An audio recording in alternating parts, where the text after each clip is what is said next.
All right. So, yeah, so we can add this.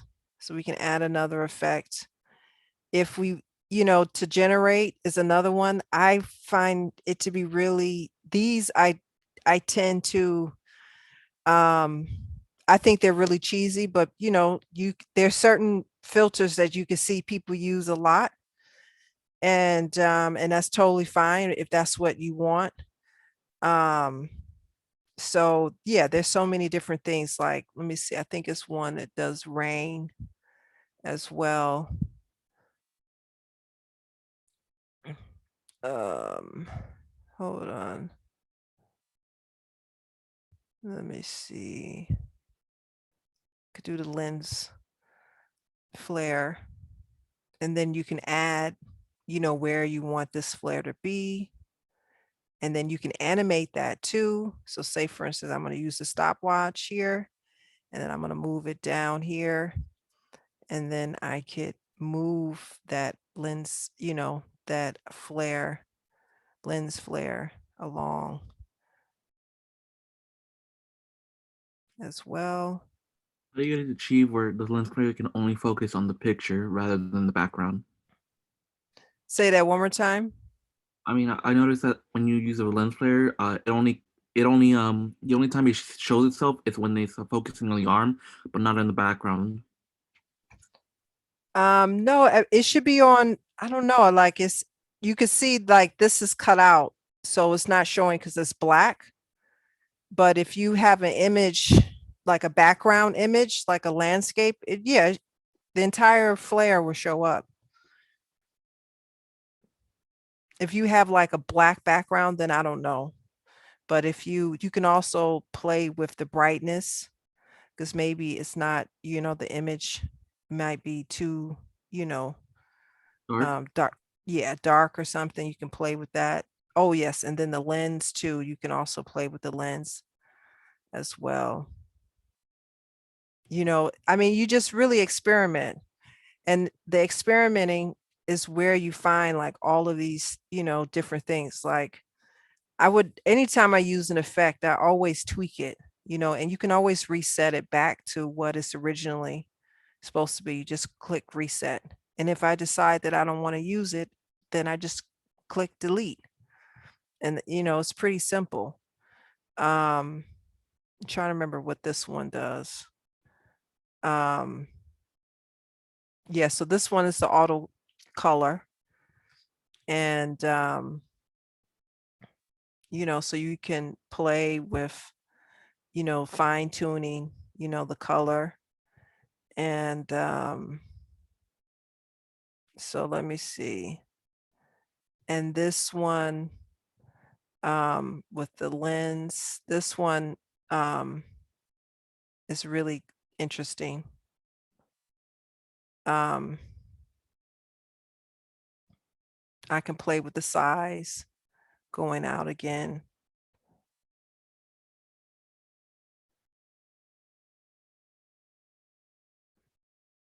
So just experiment, and it's impossible for me to show you all of the effects. And yeah, and then also start following people that have a certain kind of like aesthetic that you really like, and they have certain effects they can show you.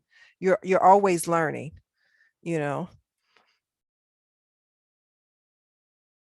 and but everything decision that I'm making, really thinking about like what is it that I would really want to say, you know and like how am I going to say it through these effects, you know and so then we bring in another one. Let me see, do we have an effect on this one? And then you still have the same transform, as well. And let me see what effect do I have on this one. This is the radical blur. And so once I select that layer, then if I decide I don't want it, um, I can always reset, or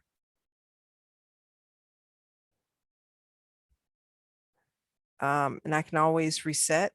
And then if I still say I don't want it, I can just delete it if I want to.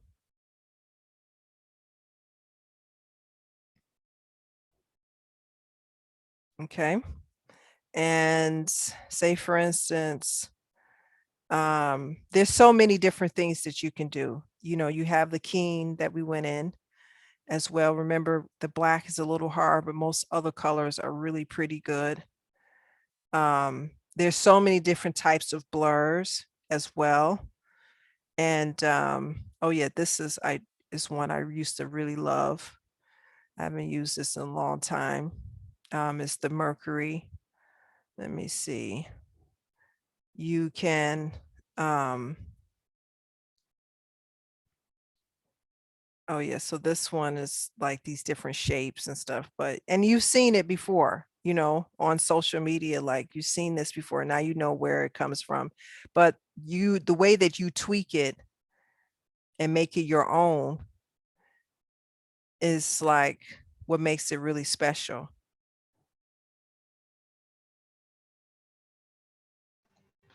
Professor, I have a question. Mhm. When you apply the effect, it has to be, now that we have different layers, it has to be in the specific layer, right? Like, Right. because okay, because Yeah. some with the other project, like some of the times I apply an effect and applies to everything because maybe I know in the specific layer. That's You the could drag down the effect, and you can or you can select from here, but you always make sure the layer that you want the effect on, that you have it selected. You see it's selected right here. So Okay. just make sure it's selected. And then I even think, but it's all of these different things. Like I could change.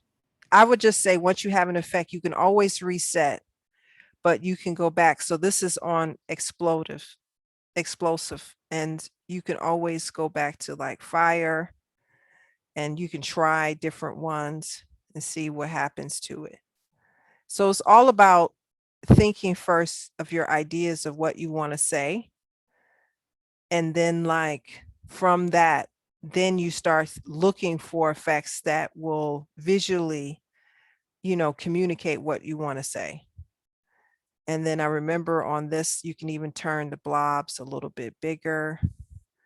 Hold on, let me see. Yeah, the blob size, here it is. So you can have the blobs a little bit bigger, or you can make them smaller. It's all about first knowing what you want to say. I mean, these are cool effects, but they don't really mean anything unless you don't have like a idea or concept behind it. It's just like, wow, that's cool, but okay, so what is it that you're trying to say, about this? And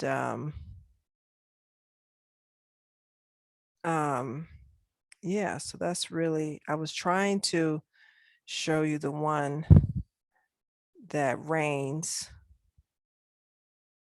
Um, let me see, stroll. It's another one that rains. You can make it rain. Um, yeah, but just try different ones. And I would suggest doing it right now. Oh, here it is. It's rainfall. So you can, you've probably even seen it, like, you know, and then you can say, oh, see, right now, I haven't added any keyframes to it. So once I select it, then I could kind of tweak it to be my own. I can make the drops bigger and in size. I can just do it slower too. Oh, they have winds. I don't know what that's going to do. Oh no, that's really scary. Okay. That's too close. Too green. So yeah, there's so many things that, yeah, you can do. And you just need to go in and just play around with it. But the most important thing is start gathering, like looking at what you already have. Who are some of the people that you look at, when you're on YouTube? Why are you looking at them? What is it about them that makes it really interesting? What are some things that keeps coming up? You know, and that's what you want to start doing. To have the opacity, and then I can always reset it if I don't want it, go back to where it was, and then, if I don't want it, I could delete it. And say, for instance, you still also, have um you can also still play with um the scale as well.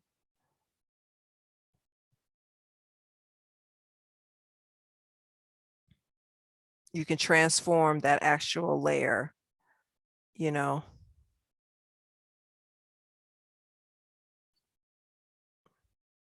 adding the keyframes, position, and we can start it off coming down,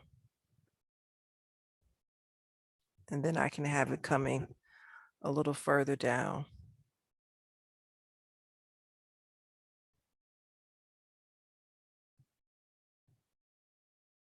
Because honestly, especially when you become a professional artist, sometimes you just don't have time to do all of it, and you just hire out, like, oh, I need this done, I need this done, but the idea is really what's most important.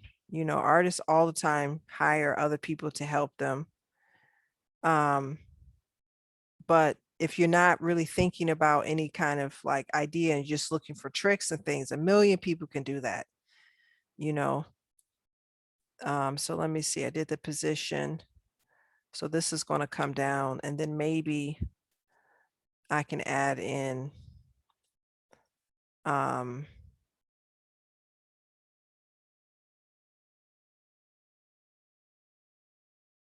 oh God, this is just yeah, I like the particle world. It's another one I use.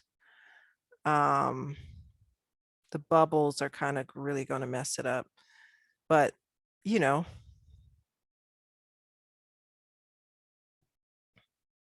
you can try them out.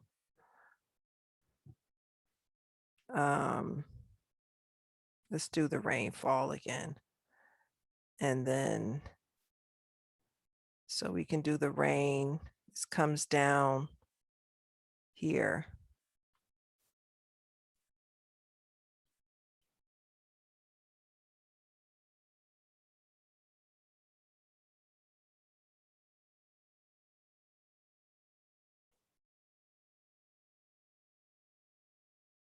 Oh,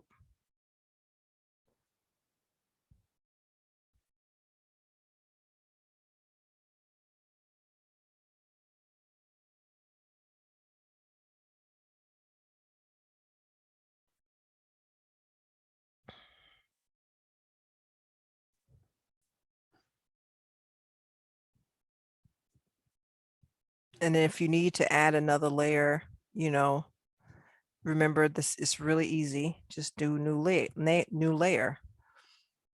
And yeah, I mean, there's so much that I've taught you already that you can kind of play with. Now, in terms of with the mask, let's see, there's another one that's really popular that people tend to use a lot is the liquefy. So let's do one on here.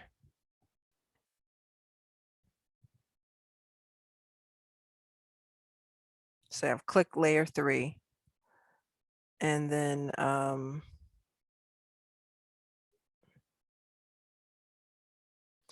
let me see. No.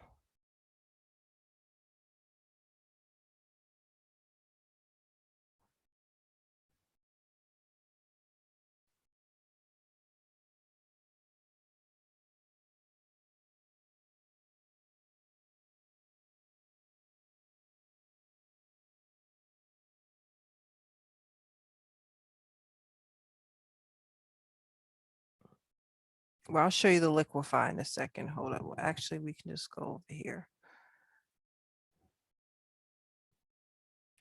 But actually, you know what? Let me get into showing you one other thing that's really important. We didn't get a chance to do with the puppet pen tool, which is something really great too. So I'm going to import an image, right? And let's bring in another picture. Let me see.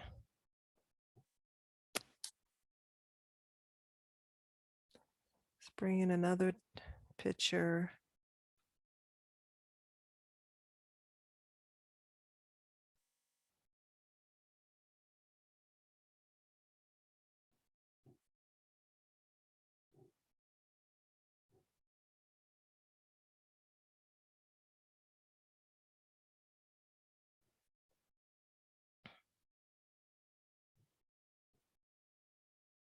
All right.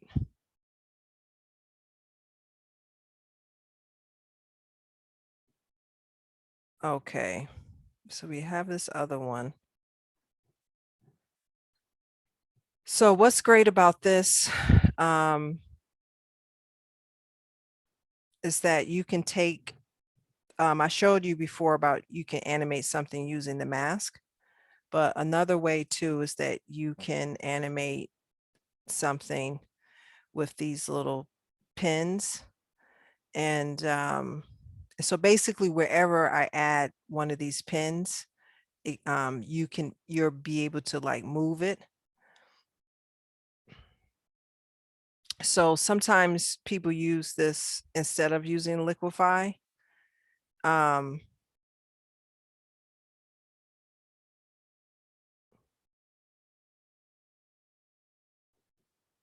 If you want like a person, they're like, if you want them to smile, you can like, you can add this too with the puppet. And it's really easy.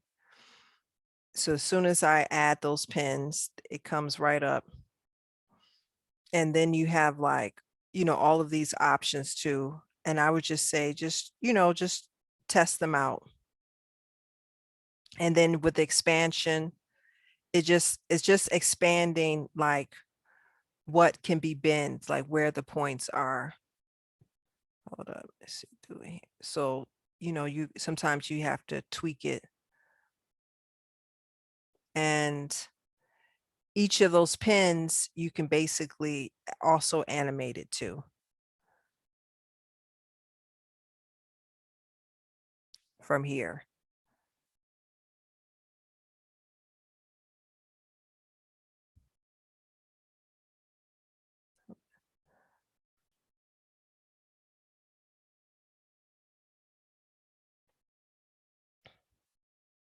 I mean, this is good if you like have an animal and if you want to open the mouth and things like that. It's just a really simple way of doing it.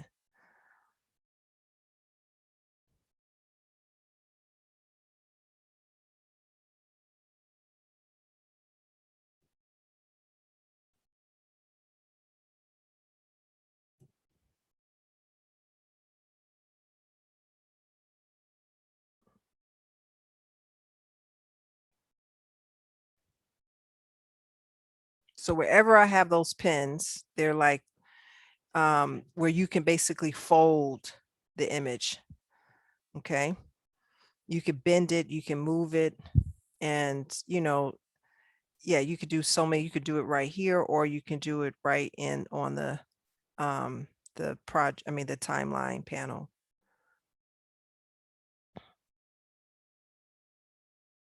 To make an image like that's a still image appear like it's moving, people use it for that way too. So you can just try different things.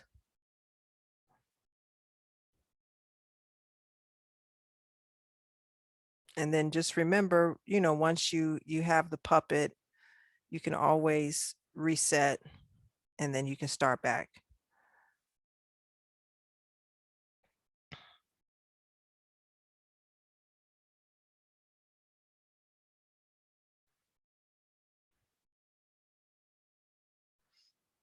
And then if you don't want that, you can always delete too.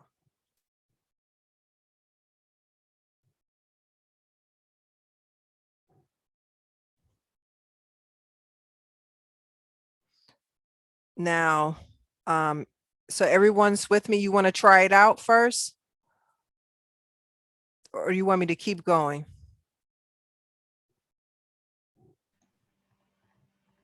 Um, I want to try it out for now. Okay, so yeah, go ahead and try it out.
Mhm.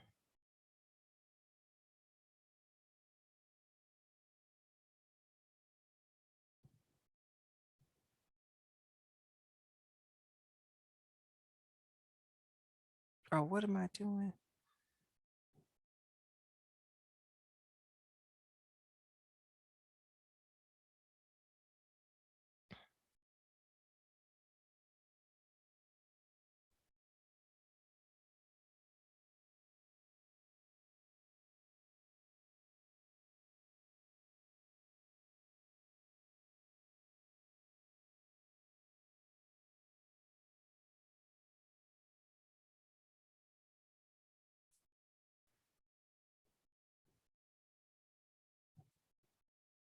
Mhm.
Mhm.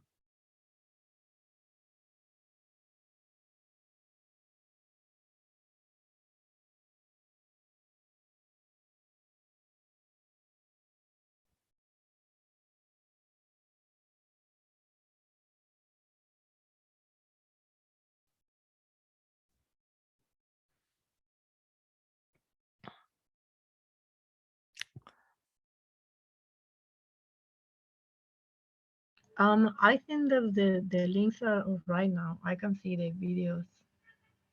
Okay. The I'm gonna link. still,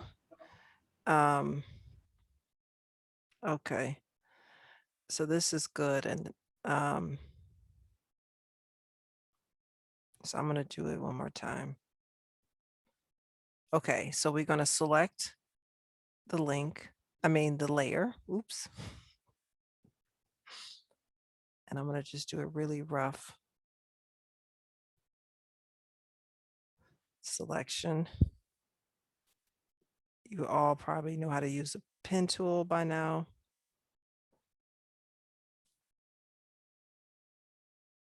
If you don't, let me know. I can help. It's no big deal. Now I can choose with this, see right underneath this layer, there's a mask. You can have more than one mask. And you can, with this mask, you can invert as well if you want to subtract something and if you want to add something. So for right now, say for instance, you can also use the mask to animate. So when it's coming in, so from right here, I'm going to click on the mask and I'm going to click on feather, opacity, mask expansion. Now this is just expands like beyond the line. That's all. You want to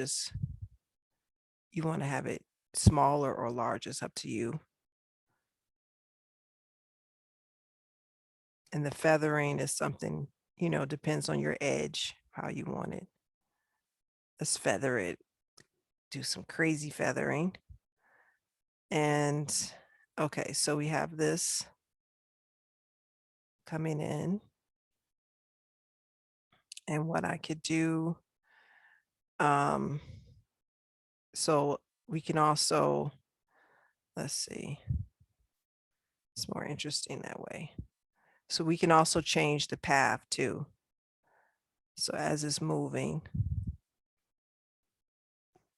I'm going to use the selection tool and I can move this over.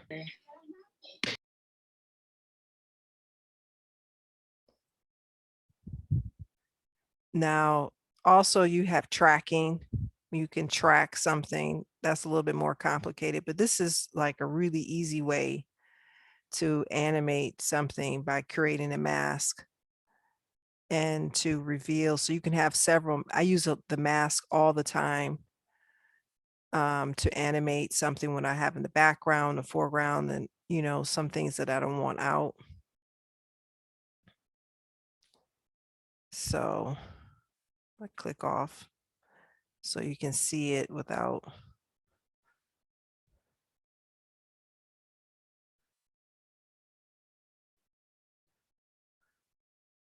Okay, so this is just the mask right here. And if I can turn off the other one so you can see it a little bit better.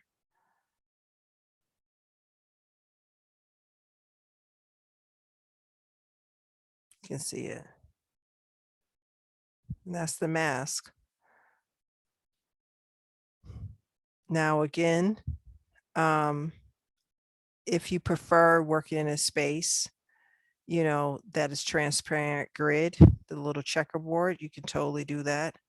If you want to see, you can make, your workspace be as whatever is comfortable for you as possible.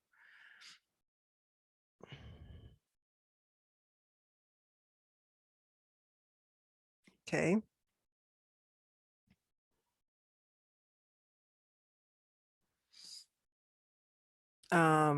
So I'm going to stop there because I want to leave time to, for students that may need further help. Do you feel like I'm going too fast or you think I'm going too slow?